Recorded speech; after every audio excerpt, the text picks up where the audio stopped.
Hola, muy buenas tardes para todos nuestros oyentes. Soy Sara Cuellar y en unos instantes le daremos inicio a nuestro programa radial de los domingos, Un tinto con el arquitecto. En el día de hoy tenemos de invitado al prestigioso arquitecto Germán Samper. Vamos a empezar con una pequeña presentación sobre quién es usted antes de la entrevista. Germán Samper es un prodigioso arquitecto colombiano que nació en 1924 en Bogotá. Realizó su carrera de arquitectura en la Universidad Nacional de Colombia en la ciudad de Bogotá, de donde se graduó en 1947. Posteriormente, se unió al taller de arquitectura de Le Corbusier en la ciudad de París, donde colaboró con diversos proyectos como el edificio de la Corte de Justicia y el Plan Piloto de Bogotá. Después se vinculó con la firma Esguerra Sáenz Urdaneta Suárez, en donde paralelamente de forma independiente empezaron a surgir investigaciones e intereses sobre la vivienda social y productiva, así como el desarrollo urbano y el espacio público, especialmente como enmarcado en Latinoamérica. Entonces, Germán, si gusta, puede iniciar contándonos si su experiencia arquitectónica estuvo enmarcada por algún movimiento y de qué se trataba. Bueno, pues primero que todo, en mis años estudiando en la Universidad Nacional, recuerdo que, o sea, en este momento la arquitectura en Colombia considero que había caído en un periodo de estancamiento, ¿sí? Se había centrado principalmente en la escuela de Bellas Artes y los profesores, no habían profesores revolucionarios y esta composición de los edificios era un poco anticuada. En este momento, a finales de los 40 empieza a surgir un movimiento moderno. Empiezan a surgir primero que todo dos tendencias. La tendencia al movimiento moderno y otra tendencia más hacia lo orgánico. Principalmente, pues el movimiento moderno empieza a tener ciertas tendencias hacia un racionalismo, hacia un cubismo en las estructuras.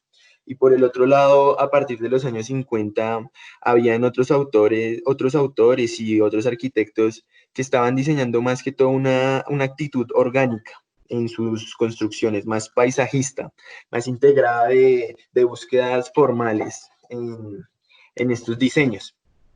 Entonces, como que en esta línea, a mí el arquitecto Le Corbusier en cuestión del modernismo, para mí era todo un pionero en sus construcciones y para mí creo que fue una gran influencia y un gran maestro en mi vida.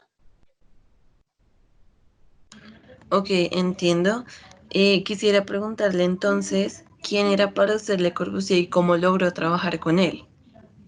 Bueno, pues Le Corbusier fue más que todo uno de los arquitectos más influyentes del siglo XX, además de ser uno de los que más renovó la arquitectura moderna, ¿sí? Y aparte que el tipo era un incansable agitador cultural y él siempre ejerció su labor con mucha pasión.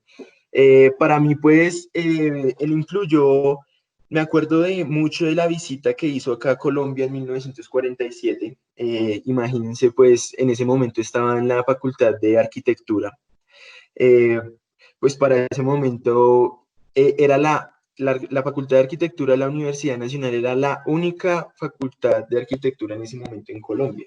Entonces se extendió muy rápido la voz de que el arquitecto Le Corbusier iba a venir a Colombia en la facultad. De hecho, cuando llegó, él llegó en el aeropuerto de Techo la mayoría de nosotros, mis compañeros, nos íbamos en los carros de los papás a visitar, a ir acá a esta reunión con Le Corbusier. Y a partir de ahí empecé, empecé a tener esa iniciativa y dije, yo quiero trabajar con Le Corbusier, quiero estar en el taller de Le Corbusier. Una semana después ya estaba estudiando francés con la Alianza Francesa. Y eso de 2 semanas de la visita de Le Corbusier me enteré de unas becas, de 3 becas que daba esta Alianza Francesa para estudiar en Francia. Ya cuando me gané la beca, ya fui a Francia y yo sí fui sincero con el oficial estando en Francia y le dije, yo no quiero estudiar, yo me había ganado para hacer unos estudios de urbanismo en Francia Yo le dije, yo no quiero hacer esos estudios de urbanismo. Entonces, el oficial muy colaborativo conmigo, muy receptor, me preguntó acerca de, bueno, entonces, ¿usted qué quiere estudiar? Yo lo que quiero es estudiar lo que quiero es trabajar en el taller de Le Corbusier. Entonces, el oficial dijo que era imposible, ya que como entidad gubernamental no le podían exigir algo de esa magnitud a un particular como lo era el arquitecto. Y me dijo que sí, pues si hablaba con él y me dejaba trabajar, pues perfectamente pues servían los estudios. Y me acordé de un amigo que un amigo me había contado que había un arquitecto de la Universidad Nacional y que este arquitecto ya estaba trabajando en el taller de Le Corbusier y este arquitecto era Rogelio Salmona. Entonces hablé con él y por medio de él pude entrar al taller. Entonces así fue como logré trabajar con él, literalmente ingresando por debajo de la puerta. Qué interesante, me parece interesante la historia porque no parecía que no la había planeado, solo fue algo que pasó, ¿no? Sí, no, y más que eso, fue una gran iniciativa lograr trabajar con él que tuve yo porque eh, no me hubiera podido conformar con los estudios urbanísticos, pero pues lo que yo quería en verdad era trabajar con el arquitecto Le Corbusier.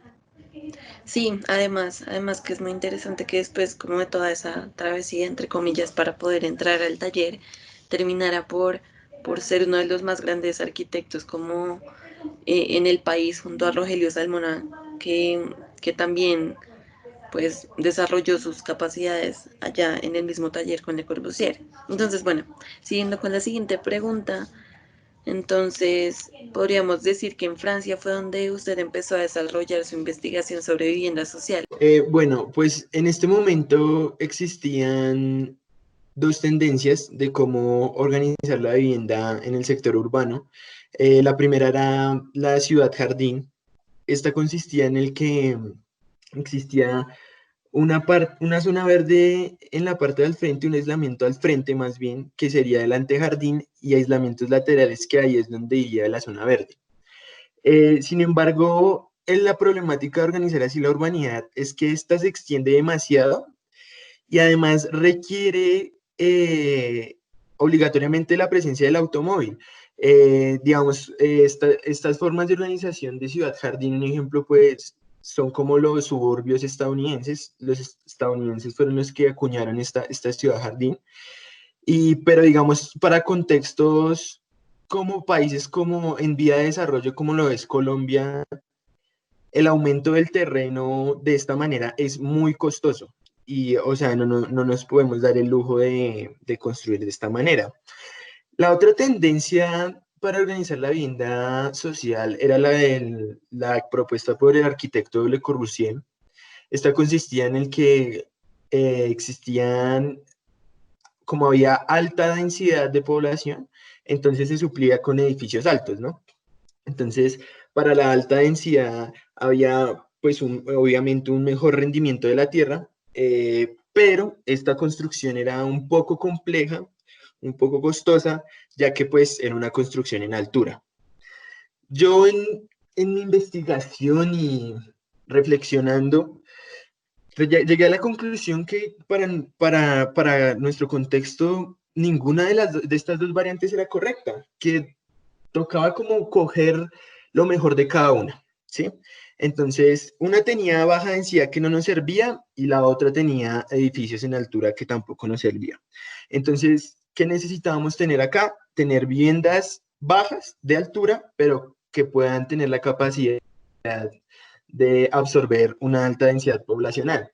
Entonces, en este orden fue que desarrollé mi investigación de vivienda social eh, y pues sí, y así empezaron nuestros proyectos posteriores.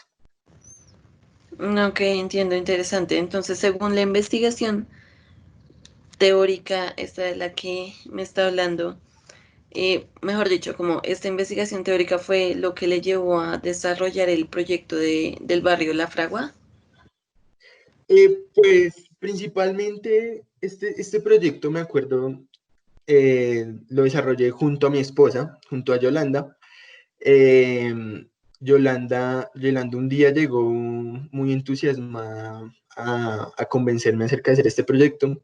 Ella cuenta la historia de que ella estaba con su chofer, estaba en el carro y el chofer le dijo que quería que yo le hiciera los planos de la casa de él. O sea, el chofer le dijo eso a Yolanda, que yo quería que él quería que yo le hiciera los planos para su casa. Y Yolanda le preguntó, claro, le dijo, claro, por supuesto. Y le preguntó, es bueno, hermano, ¿y usted cómo pretende, dónde la piensa hacer? Y si ya tiene plata para los recursos y cuánto presupuesto tiene. Y el conductor le contestó, yo no tengo ni plata ni tampoco tengo el terreno, pero pues yo quiero hacer mi casa, quiero tener mi casita y que me la diseñe su esposo, le dijo. Y a partir de esto, con Yolanda empezamos a como a ejercer diferentes proyectos, empezamos a pensar qué posibles proyectos podíamos ejecutar. Y a través de el Instituto de Préstamo Territorial, logramos una concesión de tierras en el barrio La Alquería. Y pues, o sea, ¿en qué consistía pues esta concesión que nos habían dado?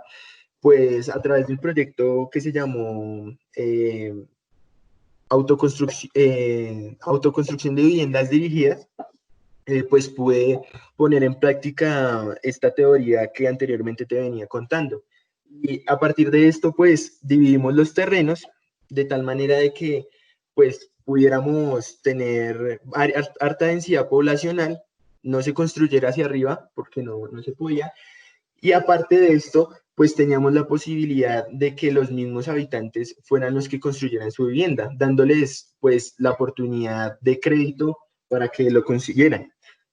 También en estas viviendas tuvimos en cuenta, digamos que generalmente los habitantes, cuando se les daba alguna de estas casas que subsidiadas, un ejemplo, estas casas no eran subsidiadas, las de este proyecto no eran subsidiadas, sino en proyectos donde se les daban las casas subsidiadas, nos dábamos cuenta de que tenían un espacio en el que, o sea, ese espacio no estaba hecho para eso, pero sin embargo lo usaban, ejemplo, para algún comercio, para alguna peluquería, para alguna miscelánea.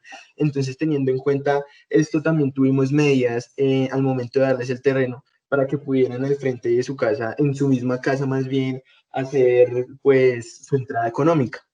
Estas viviendas pues las construyeron entre la misma comunidad, y fueron dirigidas por algunos arquitectos que pues nosotros mandamos. Y sí, sería eso.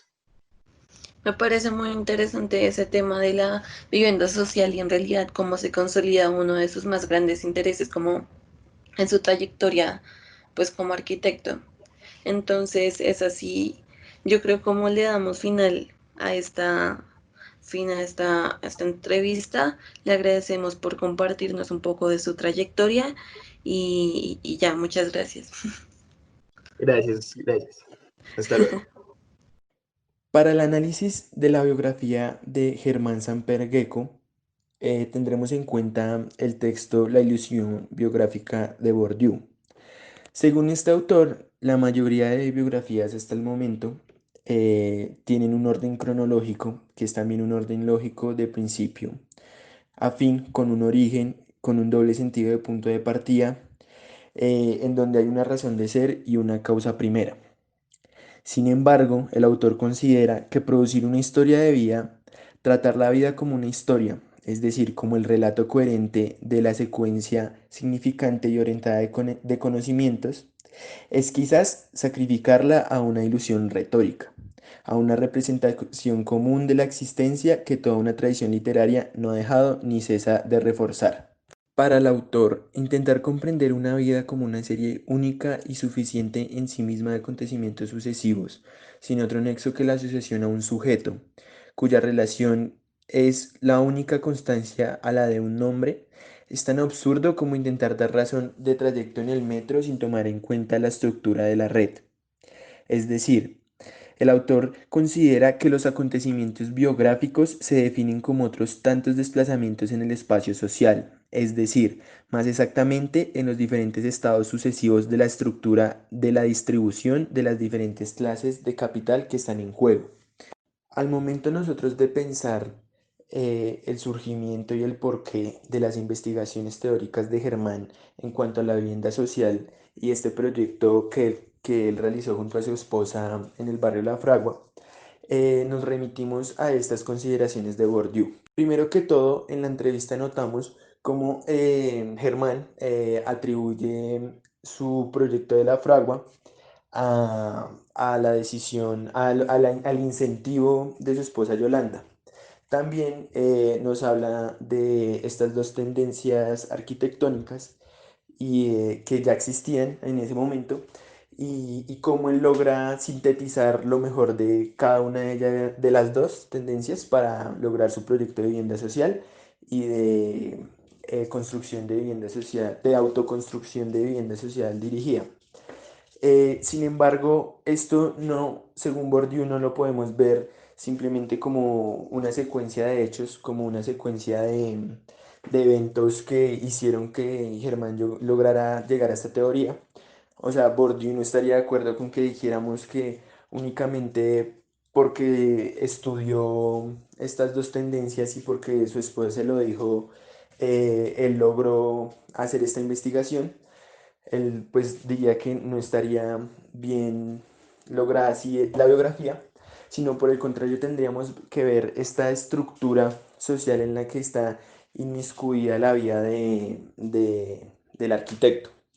En este caso nos remitimos a el crecimiento poblacional urbano que se dio entre la década de los 60 y los 70. La década de los 50 y los 60 significó para las grandes ciudades latinoamericanas el inicio de un gran crecimiento urbano. En la Ciudad de México, Bogotá, Río de Janeiro y Caracas superaron el 5% de población anual durante la década de los 50 y los 60.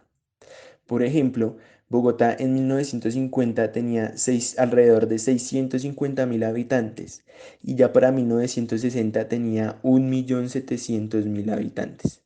Este crecimiento de la población bogotana tuvo como uno de sus claros componentes el fenómeno migratorio.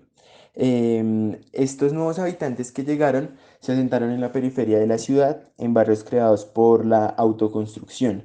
Estos ocasionaron un crecimiento desordenado en la ciudad y también como respuesta a este crecimiento informal tuvieron varios impactos significativos para la ciudad, entre los cuales esta pues no llegó a suplir pues las necesidades de todos estos nuevos residentes. A partir de esto se creó el Instituto de Crédito Territorial, que se convirtió en el protagonista de la iniciativa pública durante los años 50.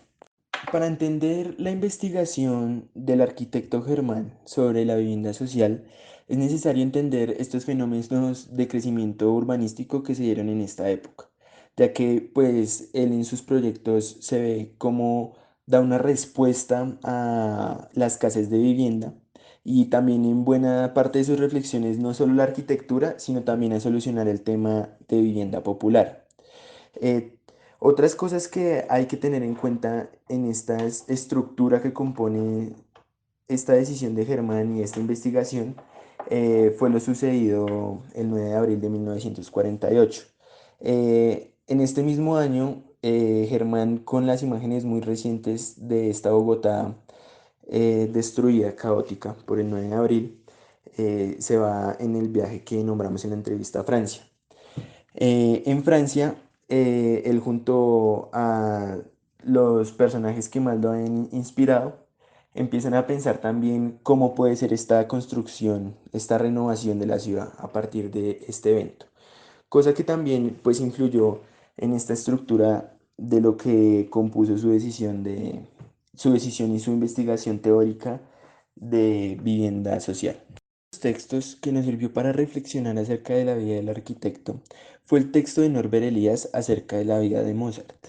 En esta entendimos que los anhelos y deseos de una persona, aquello que le da sentido o no a su vida, únicamente se pueden comprender si tenemos en cuenta las circunstancias en que estas perspectivas y expectativas se conforman. Es decir, no hay un deseo que pueda constituirse como tal, sino es a partir de la experiencia del sujeto que vamos a estudiar que la podemos entender. Por lo tanto, para entender la vida de Germán Samper Gecko, habrá que, por decirlo así, situar sus anhelos en el entramado social en el que esto se desarrolló. Para esto tuvimos en cuenta, por ejemplo, que Daniel Samper Ortega, el cual fue su tío, fue un historiador, educador y escritor colombiano que ayudó principalmente en la restauración de la Biblioteca Nacional.